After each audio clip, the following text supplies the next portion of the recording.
ঢাকার মিরপুরে অবস্থিত শেরেবাংলা জাতীয় ক্রিকেট স্টেডিয়াম মূলত একটি ফুটবল স্টেডিয়াম ছিল। এই তথ্যটি যদি প্রথমবার জেনে থাকেন তবে অবশ্যই কমেন্ট করে জানাবেন। স্থাপনাটি ডিজাইন করেছেন আমাদের দেশের স্থপতি মাহবুবুর রহমান। শেরেবাংলা নামটি বাংলার বাঘ রাষ্ট্রনায়ক একে ফজলুল হকের নামে নামকরণ করা হয়। 2006 সালে বাংলাদেশ বনাম জিম্বাবুয়ের সাথে ম্যাচের মাধ্যমে এই মাঠের ইন্টারন্যাশনাল ওয়ানডে ম্যাচ খেলার যাত্রা শুরু হয়। ওই ম্যাচটিতে বাংলাদেশ জেতার ফলে একটি সুন্দর সূচনা হয় বাংলাদেশ ক্রিকেট ইতিহাসে। আন্তর্জাতিক এই স্টেডিয়ামটির আকার আধুনিক স্টেডিয়ামগুলোর তুলনায় অনেক ছোট। এর ধারণ ক্ষমতা 25,000 জন। একটি স্ট্যান্ডার্ড ক্রিকেট স্টেডিয়ামের ওরিয়েন্টেশন সাধারণত নর্থ সাউথ ফেস্ট হয়ে থাকে, তবে আমাদের এই স্টেডিয়ামটি ইস্ট ওয়েস্ট ওরিয়েন্টেড, যার ফলে সূর্যরশ্মি চোখে পড়ে খেলায় ব্যাঘাত ঘটার প্রবল সম্ভাবনা থেকে যায়। মাঠটি যেহেতু ফুটবল এবং অ্যাথলিটদের জন্য তৈরি করা হয়েছিল, তাই এই ভেন্যুটির ডিজাইন মূলত আয়তাকার। 2004 সালে মাঠটি বাংলাদেশ ক্রিকেট বোর্ড বিসিবি অধিগ্রহণ করে।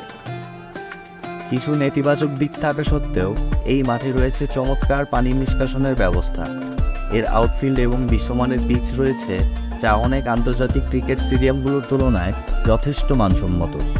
স্টেডিয়ামটিতে দিবারাত্রি ম্যাচের জন্য রয়েছে ফ্লাড লাইটের ব্যবস্থা এবং আধুনিক স্টেডিয়ামের সাথে তাল মিলিয়ে রয়েছে এলইডি স্ক্রিন এবং ডিজিটাল স্কোরবোর্ড। খেলোয়াড়দের মৌলিক সুবিধার কথা চিন্তা করে রয়েছে একটি বিশ্রামাগার, ফুড কোর্ট এবং ইনডোর প্রশিক্ষণের জন্য একটি মাঠ। ভিআইপি লাউঞ্জের পাশাপাশি খারাপ আবহাওয়ার কথা মাথায় রেখে রয়েছে দর্শকদের জন্য শেডেড স্পেসে আসনের ব্যবস্থা।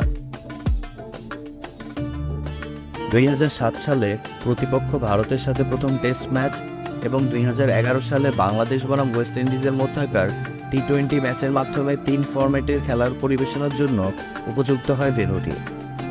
বাংলাদেশ ক্রিকেটের প্রাণকেন্দ্র জাতীয় এই ক্রিকেট স্টেডিয়ামটি অনেক রেকর্ড ধারণ করে, যার মধ্যে 3 ফরম্যাট মিলিয়ে 100তম সেঞ্চুরি পূর্ণ করা, 2011 সালে বিশ্বকাপ অনুষ্ঠিত হওয়া, ওডিআইতে পাকিস্তানের বিরুদ্ধে সর্বোচ্চ 326 রান চেস করা এবং বিপিএলের মতো এক্সাইটিং শর্ট ফরম্যাটের ক্রিকেট ম্যাচের আয়োজন জয় করে নিয়েছে লাখো মানুষের হৃদয়। শেরেবাংলা স্টেডিয়ামটি আন্তর্জাতিক ম্যাচ আয়োজনের জন্য উপযুক্ত হলেও আধুনিক স্টেডিয়ামগুলোর প্রযুক্তিগত সুবিধা এবং পরিবেশবান্ধব ডিজাইনের ক্ষেত্রে কিছুটা পিছিয়ে রয়েছে। প্রতিবন্ধী দর্শকদের জন্য অ্যাক্সেসিবিলিটি সুনিশ্চিত করা, স্টেডিয়ামের স্থায়িত্ব এবং আর্কিটেকচারাল পার্সপেক্টিভ থেকে চিন্তা করলে এর সংস্কার করা প্রয়োজন।